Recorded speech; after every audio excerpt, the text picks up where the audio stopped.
You're welcome back to News Today here on Afia TV. We're reaching you live from Enugu, Southeast Nigeria. My name is Alex Obodo.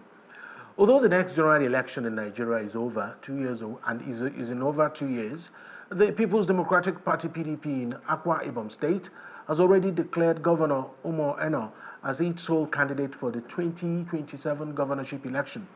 Governor Eno, who assumed office on May 29, 2023, has been in office for just over a year and a half.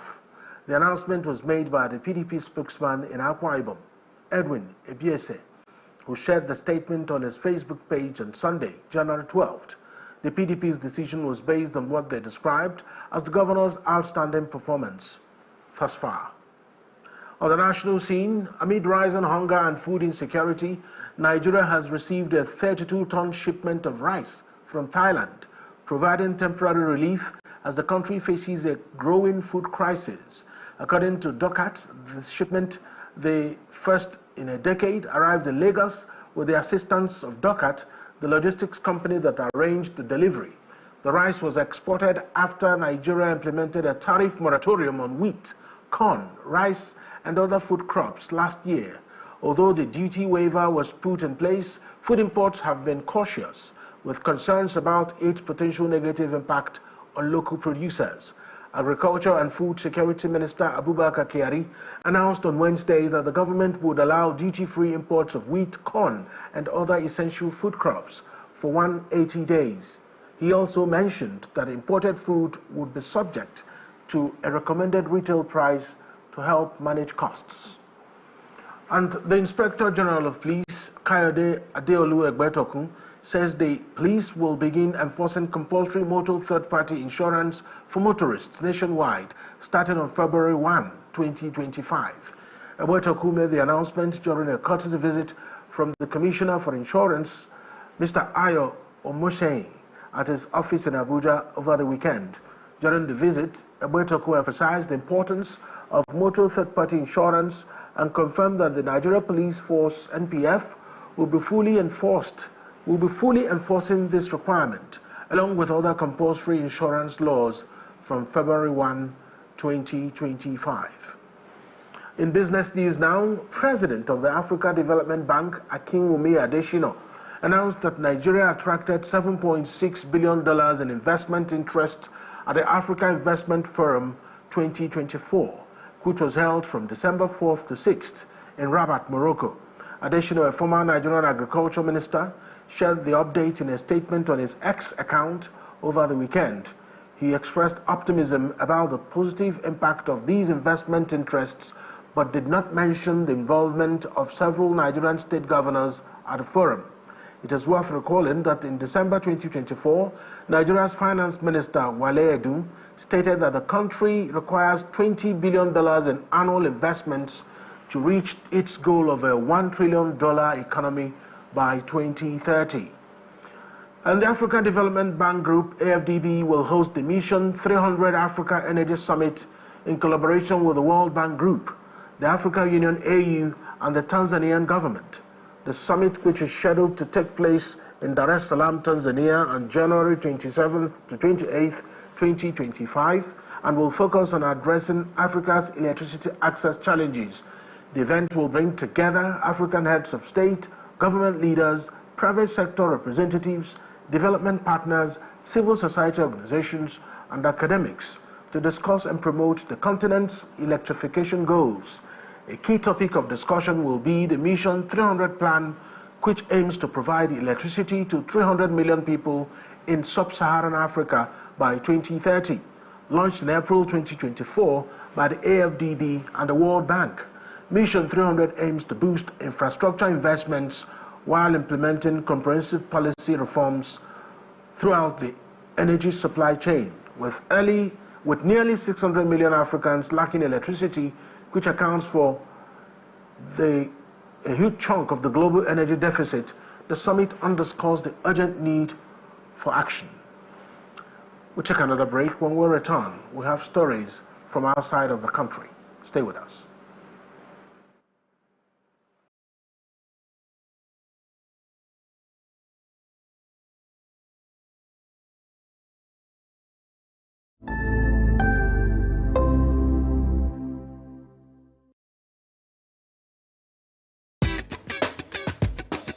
It's a brand new week and another opportunity for us to gist and me to tell you, bring all the spice, all the things that are hot, trending and exclusive on social media. Sometimes I know there's constructive criticism. I know that you know how to quote it. So for the people that don't understand, I want to be like, oh, why are you doing this? Please, I'm not a cross-dresser. I'm only doing this because of the money on Facebook.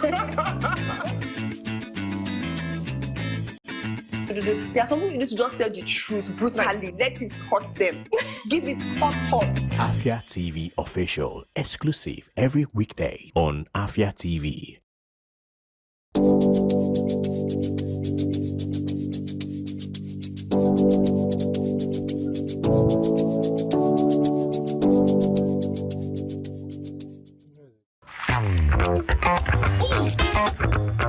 Time check, it's 2 p.m. and it's time for us to vibe, chill, and relax. Ladies and gentlemen, welcome to Lunch Break on Afia TV. So Lunch Break is all about the music, it's all about fun, it's all about entertainment, it's all about entertaining gossip and stories from social, it's all about the latest trends, it's about what's lit, it's all about the games with our guests, and yes, in general, I like to say it's all about the vibes and vibes only.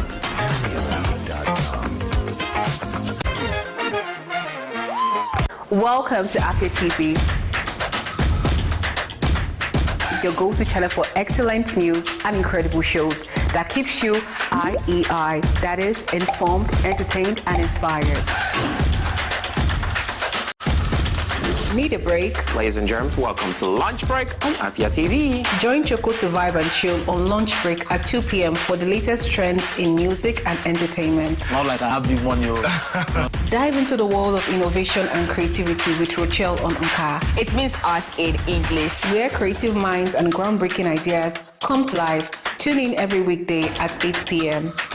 Do not miss Afia TV Official, your perfect dose of laughter, where they discuss what is currently trending on social media every day at 5:30 p.m. on Afia TV. But in this economy, the savings will save you, man. And that's not all. Stay tuned for more exciting shows on Afia TV. Catch us on DSTV channel 254 and GoTV channel 17.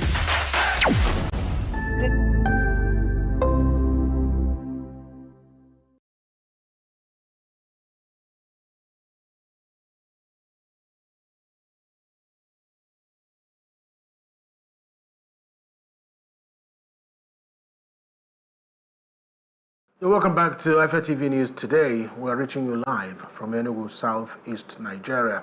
My name is Alex Obodo. President John Mahama has eliminated 7 government ministries as part of efforts to curb public expenditure in line with International Monetary Fund IMF austerity program. The decision, published in a gazette on January 9th, reduces the total number of ministries from 30 to 23. Fulfilling Mahama's commitment to streamline government operations for improved efficiency. The remaining ministries include Finance, Health, Interior, Defense, Education, Energy and Green Transition, Roads and Highways, and Transport. The President's office confirmed the changes through an official statement sent via email. Elsewhere in the world, Japan, the Philippines, and the United States have pledged to strengthen their collaboration under a trilateral framework and growing tensions in Asian waters. The 3 countries announced after a leaders' call. Japanese Prime Minister Shigeru Ishiba, Philippine President Ferdinand Marcos Jr., and outgoing U.S. President Joe Biden held a virtual meeting on Monday morning, Asian time. According to Marcos' communications office, the leaders agreed to boost and deepen cooperation in the areas of economics and maritime affairs and technology. The call followed a historic summit in Washington last April, where Marcos, Biden, and the then Japanese Prime Minister Fumio Kishida met to reinforce international law and regional stability. In the world of sports, Abakaliki Football Club captain Ezema Ifeanyi has confidently declared that the team will recover all the points lost in their earlier matches. The team secured a 1-0 victory against Rover FC, marking their first win of the 2024 Nigeria National League NNL season in a home match held at the Pa Ngele Oruta Township Stadium in Abakaliki, Ebonyi State. Speaking to newsmen, the chairman of the Abakaliki FC, Senator Obi Noba, criticized the disallowance of a second goal and described the victory as essential, praising the players for making the club's management proud. Meanwhile, the Ebonyi State Commissioner for Sports and Youth Development, Prince Richard Idike, commended the team's discipline and commitment, which he credited for the win. He expressed confidence in their readiness to perform even better in their next match against Madiba Football Club in Lagos, showing optimism about the team's potential to excel further. A report says Sami Wajia, a former media officer for Rivers United and now media aide to Rivers State Commissioner for Sports, Chris Green, has been banned from participating in all Nigeria Premier League NPFL activities for the remainder of the season. The league board announced the ban on Sunday after investigating an incident during Rivers United match against Nasarawa United on December 22, 2024 in Lafia, where Wajia was attacked by angry home fans. The NPFL board stated that Wajia's account of events misrepresented the facts and damaged the league's reputation. Meanwhile, the board has yet to determine the consequences for the two clubs involved in the violence. The NPFL is currently on a mid-season break with games set to resume on January 25th. There's more to come on the news today. Do stay tuned. When we return, it will be time for our discussion segment, and we'll be taking a look at the expectations from the new Ohaneze leadership. Stay with us.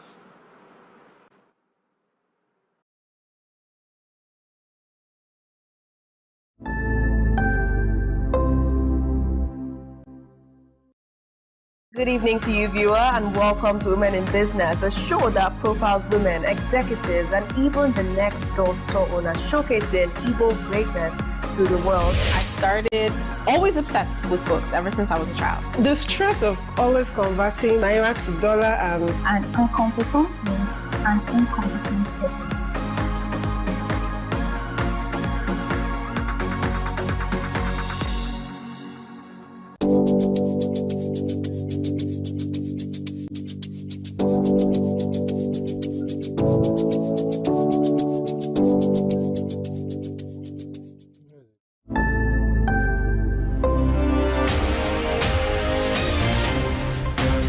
My name is Ubon Kings. I am Marvelous Apamaga. I am Chioma Akbala. My name is Ifunaya Ndule, but I'm living in our market speaking.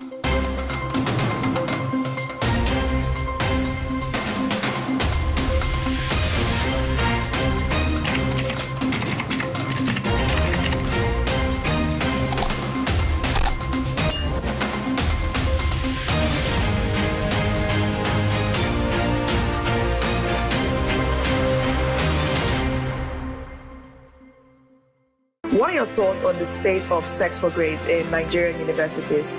This very issue of owing salary should be criminalized. How can they amplify their voices? People don't have evidence. You want to get to know about it? Have to stay tuned right here on Afia Morning Show to get the pulse and the feel of that.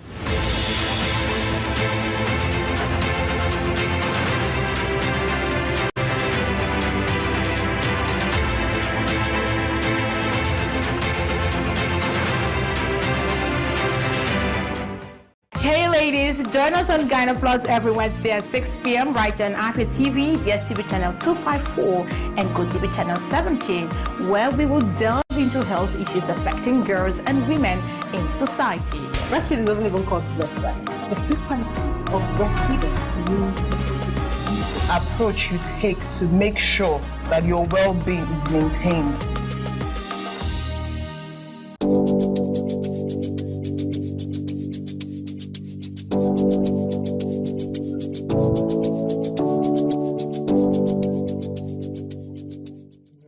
Welcome to the latest and most amazing show on here. Ladies and gentlemen, welcome to Lunch Break.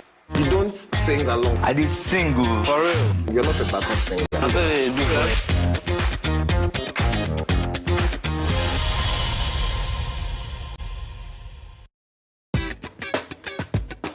It's a Another brand new week and another opportunity for us to gist and me to tell you, bring all the spice, all the things that are hot, trending and exclusive on social media. Sometimes I know there's constructive criticism. I know that you know how to quote it. So for the people that don't understand, I want to be like, oh, why are you doing this? Please, I'm not a cross-dresser. I'm only doing this because of the money on Facebook. There are some people you need to just tell the truth brutally. Let it hurt them. Give it hot. Afia TV Official, exclusive every weekday on Afia TV.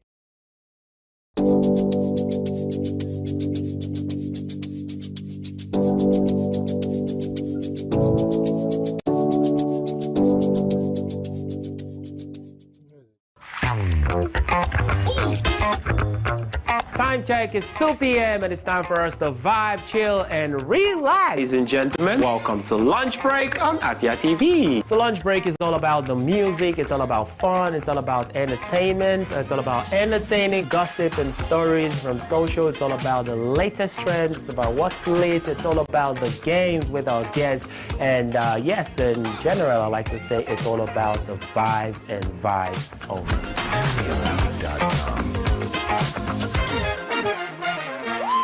Welcome to Afia TV, your go-to channel for excellent news and incredible shows that keeps you IEI, that is, informed, entertained, and inspired. Need a break? Ladies and germs, welcome to Lunch Break on Afia TV. Join Choco to vibe and chill on Lunch Break at 2 p.m. for the latest trends in music and entertainment. Not like I have big money. Dive into the world of innovation and creativity with Rochelle on Anka. It means art in English. Where creative minds and groundbreaking ideas come to life. Tune in every weekday at 8 p.m. Do not miss Afia TV Official, your perfect dose of laughter, where they discuss what is currently trending on social media every day at 5:30 p.m. on Afia TV. But in this economy, the savings will save you, man. And that's not all. Stay tuned for more exciting shows on Afia TV. Catch us on DSTV channel 254 and GoTV channel 17. Good evening to you, viewer, and welcome to Women in Business, a show that profiles women, executives, and even the next door store owner, showcasing Igbo greatness to the world. I started always obsessed with books ever since I was a child. The stress of always converting naira to dollar and An incompetent means an incompetent person.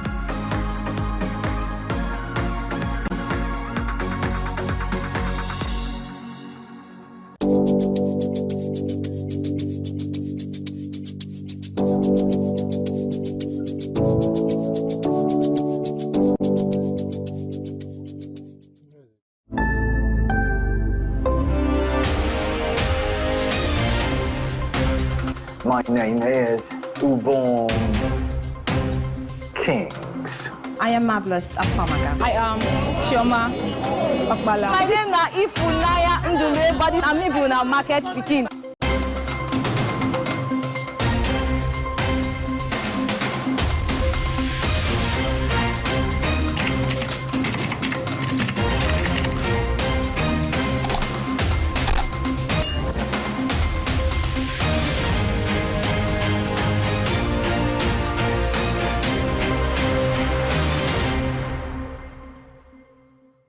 What are your thoughts on the spate of sex for grades in Nigerian universities? This very issue of owing salary should be criminalized. How can they amplify their voices? People don't have evidence. You want to get to know about it?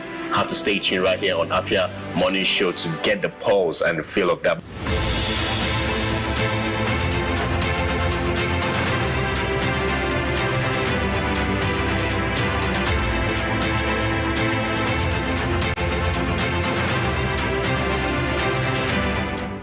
Hey ladies, join us on Gyna Plus every Wednesday at 6 p.m. right on Afia TV, DSTV channel 254 and GoTV channel 17, where we will delve into health issues affecting girls and women in society. Breastfeeding doesn't even cost less time. The frequency of breastfeeding means the approach you take to make sure that your well-being is maintained.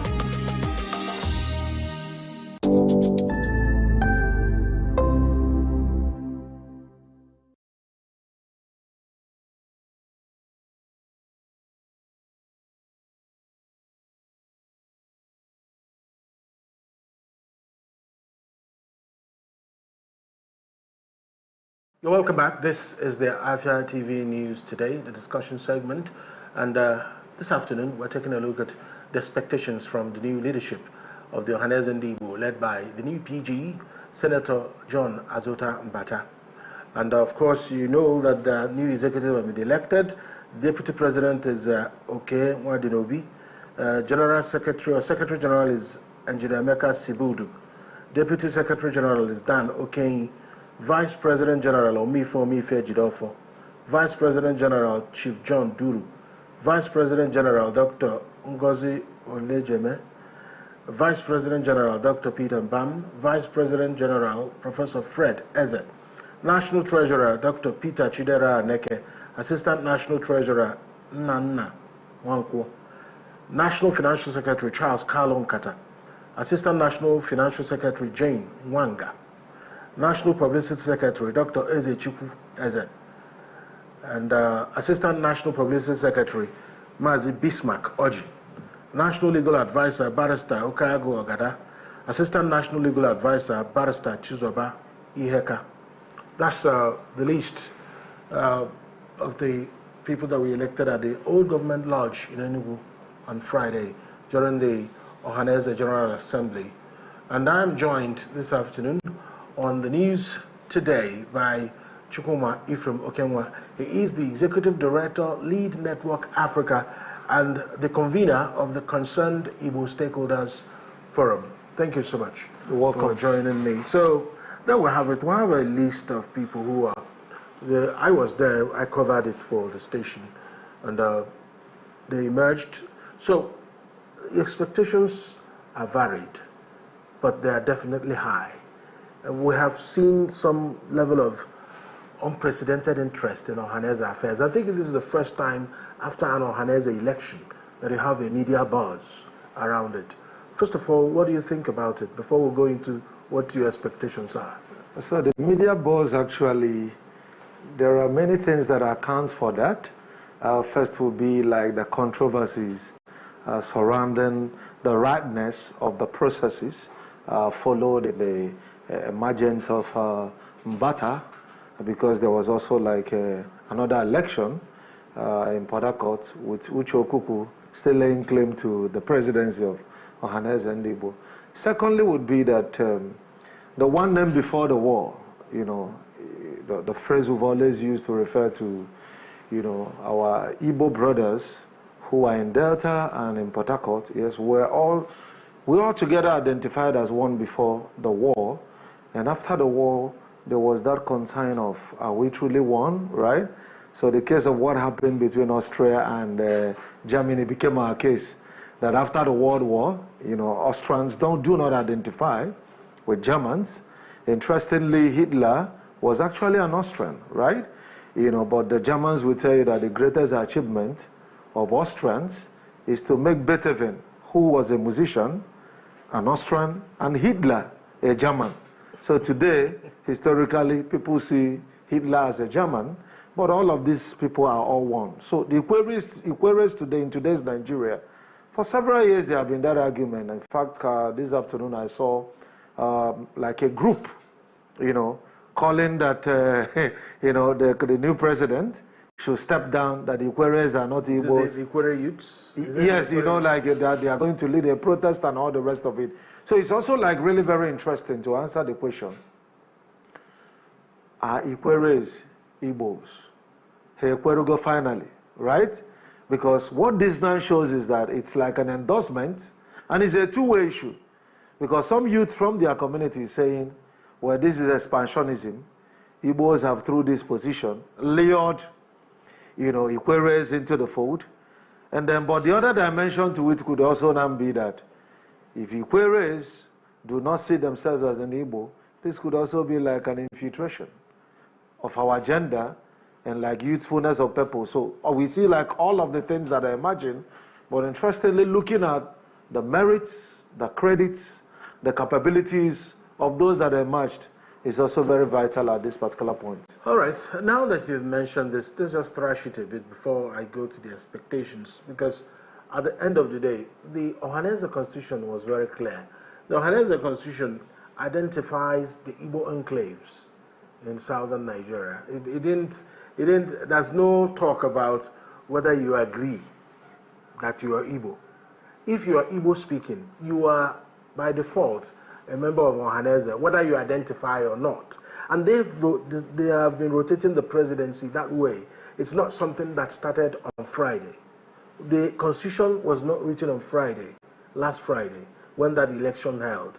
So the whole setup about the constitution, it's not up to those complaining. It's about if you're Igbo speaking, if your ancestry is Igbo, you are basically a member of Ohaneze. So that's just because that point was made on Friday. The constitution was read. It's not a question of those in Enugu, Anambra, Abia, Imo, and their boy deciding that the rest who speak Igbo elsewhere are not Igbos. No, they have a right. It is their right to participate. If it is their turn to produce the president and they don't produce it, they don't produce candidates for that election, that's a totally different ballgame. But they produced someone. So is that a problem? That some people they say that they are not Igbos does not disqualify them from the pecs of their family. So let me say something. First would be they have rights to participate. They also have that same right to dissociate themselves, right? Remember, like the right to association is an inalienable right of every group of people. You know, I believe the Constitution of Nigeria is stronger than that of maybe Ohaneze and Igbo. That's first one. Secondly would be, yes, technically they are Igbos ancestrally. That is what ideally that everyone that has an ancestry with Igbos ideally should be an Igbo. But the reality is that you see people who share similar names with you, either from the Niger Delta regions, and they tell you, I am not an Igbo person. And we've seen like some very renowned voices. And interestingly, when you look at the records of the two major guys that ran for the election, because what we see is, okay, one that foundationally has been pro-Igbo and has been known in the Ekwere community to have created an enemy for himself, and I'm talking about Uche Okuku, for speaking out. Mbata, the last I checked, right? I couldn't see like anything about associating or speaking in favor of Igbo or speaking about the ancestry being connected to the Igbos. So that is number one. But on the other part, you now find an Okuku who perhaps is controversial, not loyal, no diplomatic leverage in terms of, you know, being in tandem or in good standing with the forces that be. Because when you get into a region, there are stakeholders. Governors are stakeholders. Elders are stakeholders. So it does appear that if we actually look at it beyond the fact that there were two controversial elections, beyond the fact that the Constitution provides that whichever state that is producing, the election should be held there. But looking at it also like holistically from a standpoint, a bigger standpoint, where you have like 4 governors coming in and at the end of the day, 3 staying to the end of the, you know, the whole process, that's a bit of endorsement. So this could be, for me, it could mean 2 things. It's either a greater political participation, which is very important because Ohaneze is not just show. Yeah. You talk about the political dimension, and that's so you need political actors as active players and stakeholders, right? So we cannot talk about not doing with our governor. So even if the governors say, come on, yes, you follow the process, but as stakeholders, right? You know, we reserve the right to say, oh, come on, I think this guy will represent us better. Then in that particular case, I will be among those that will advise Uche Okuku to find a way to work with the new president, right? You know, so since he has come down and said, come on, we're all Igbos, we want to do all this together, and in leadership, a tree cannot make a forest. So I'm sure that even if he has any plan, maybe to smite the Igbos or to divert the agenda for the Igbos, he have other very strong executives. I'm sure the governors also are pro-Igbos. And with that, we can be able to like set an agenda, you know, that will favor the region. Because over the time, Ohaneze regrettably, has not lived up to expectations. When you judge, you know, place Ohaneze at par with Arewa, and of course Oduduwa, right? You know, we've not seen that that vibrancy, right? We've not seen that viability. In fact, sometimes like you see like trivial issues, especially with an Isu Guzero faction.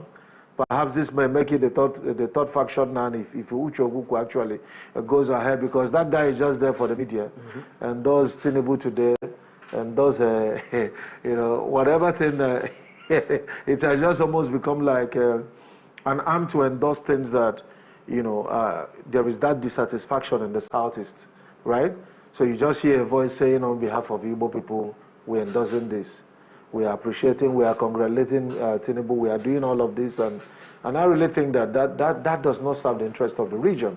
All right, so you've talked about expectations. What do you think are the expectations of the Igbos on this new leadership of Ohanaeze? Because the times have changed.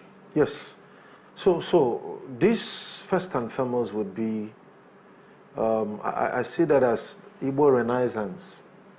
It's really an interesting time to live, because that phrase that I took away from our elders, one name before the war, has always left that question as an Igbo stakeholder in my mind.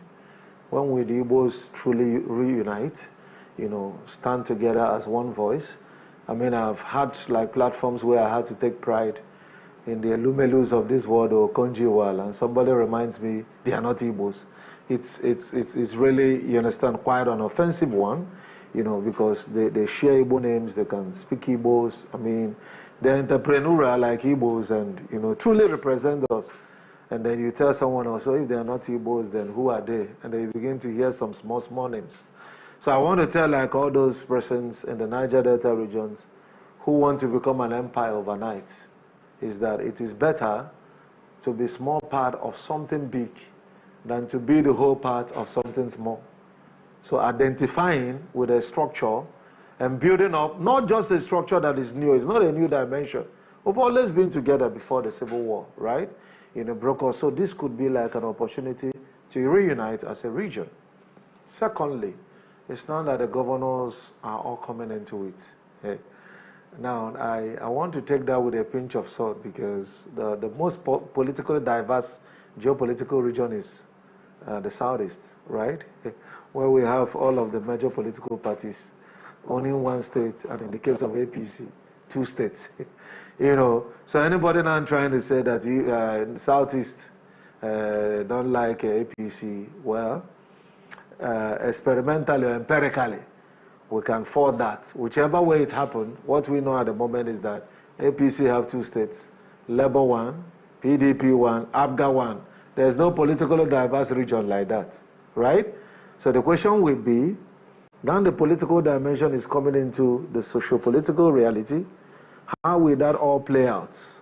Are people going to be partisan, or are people going to be regional in their negotiation?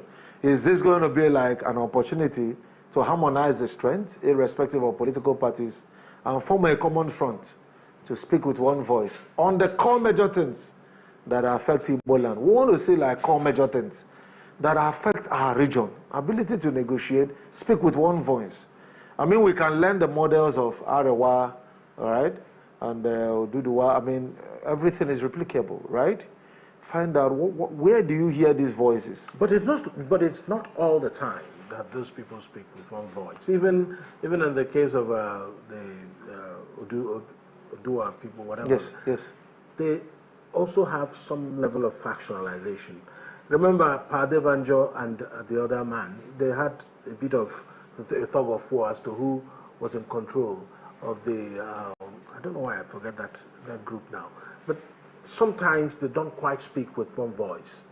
That doesn't seem to be a problem. Not agreeing is not a problem. But what seems to be the problem is letting your disagreement spoil everything. And even lead to factions, yes. Because, I mean... So at the end of the day, what would this... Because some people don't quite believe that there is a factionalization. Some people think that is a pure act of just trying to get attention. Because when you are in an organization, if the executive that is going away are supposed to hand over, you are supposed to be present where they will hand over to you or something. There has to be some kind of baton exchange. So isolating yourself from the mainframe is actually not Do you think that's the best okay, way to go? let me say something about that, because that's where the rule of law actually comes in. I do not think that the validation of winner is only solely because maybe the past executive, maybe wherever they are. I mean, there are processes. And what that means is that when you do something right, or something good but not the right way, then certainly it could be invalid. There's actually one arm of Ohaneze we haven't mentioned, and that is the Imobi. The Imobi were present on Friday, and I saw the men who belonged to Ohaneze Imobi. Because if you held an election, who were the Imobi members that were present in that election? We are talking about former Senate presidents, former governors, former senators. Some of them have held higher positions elsewhere. But were they allowed to vote? That's the question. Which people? The Imobi. Were they part of the voting process? Well, the whole process was, what they did was announced. I was there. I had to play this role of having to explain in my own program. But I was present. And it was Senator Chris Chubezengige, that moved the motion for suspension of any provisions of the Ohaneze Constitution that will hinder them from affirming candidates who do not have opposition. Because the states came with, at least that's what was said there, they came there without people opposing their positions. For instance, Enugu had about 3 candidates on the ballot. So I think, 3 candidates on the ballot. So they didn't have people opposing them. So because I had a chat with Bismarck Oji, who was the Deputy National Publicity Secretary, so there was nobody contesting with him. So, but the Constitution of Ohaneze says, well, you have to be at least 3 or something. I mentioned at least having 3 candidates. So if you needed for that election to go on, and you don't have to allow the past executive to continue a day longer because there's a time frame, the General Assembly can indeed amend the Constitution. And that's what they did there. And it was a voice affirmation. And they agreed. The eyes had it all through. Nobody raised their voice in dissent. So that's the point. Well, I had to make that point. I think we may need to create a documentary of this. Very important. And one thing I have to say is that whatever be the case, the Igbo nation must move forward. And the Igbo nation is bigger than anyone. I understand that Uche Okuku is an activist, right? And what he's negotiating to me seems to be fair, even though he appeared to be a dissenting voice. He's somebody that appeared to have looked at the documents and the paper and is now raising his voice and trying to insist on it. But beyond that, organizations, it's just like no matter how popular you are, right? You still have like the anarchic factor in an election. You still have the judiciary factor. And why you have all of that is that if everybody keeps saying, I no agree, then there wouldn't really be any way to resolve things. And to me, that Imobi is like our own Supreme Court, right? So when they have validated, and then the key stakeholders, the governors, congratulating Mbata, then let Uche Okuku just accept in good faith, and let's move ahead, because this issue of factions here and there will not help the Igbo race, certainly. All right, in the next 2 minutes, I'd like you to set an agenda for Senator John Azutan Bata's administration, just like we had with Chief Emmanuel Iwanyang in a little around 2 years. You saw what he stood for. What would you like Senator Azutan Bata to pursue, at least in the next 2 years? He has a 4-year term. So first and foremost would be, we need to redefine who is an Igbo man, so unification of Igbo. Secondly, we need to create that consciousness. Igbo young people need to begin to take pride.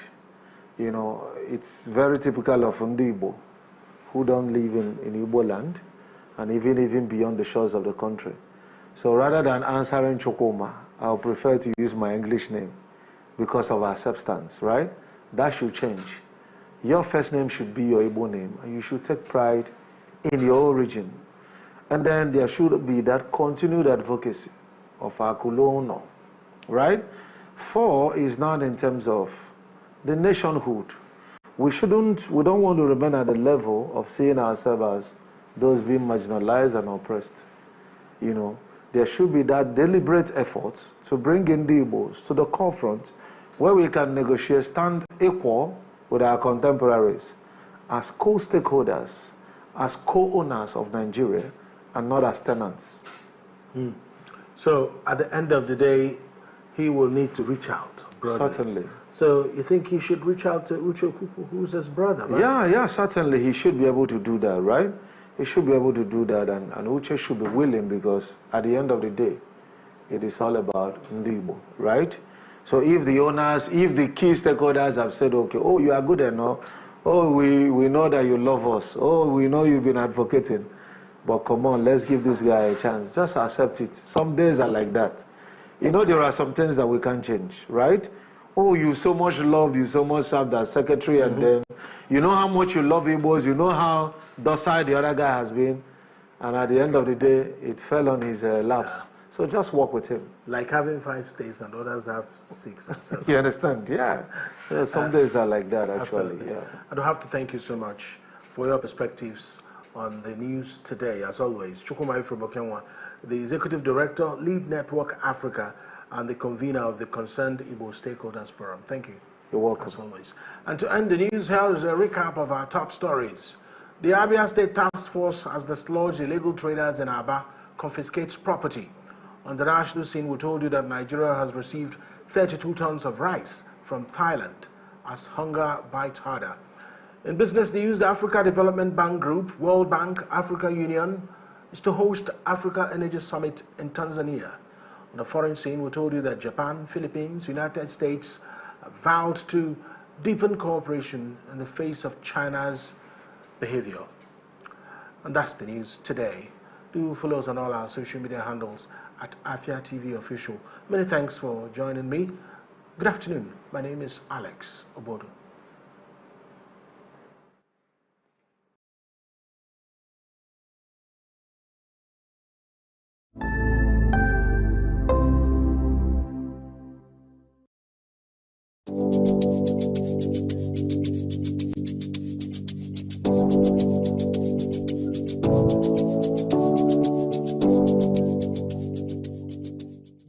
Welcome to the latest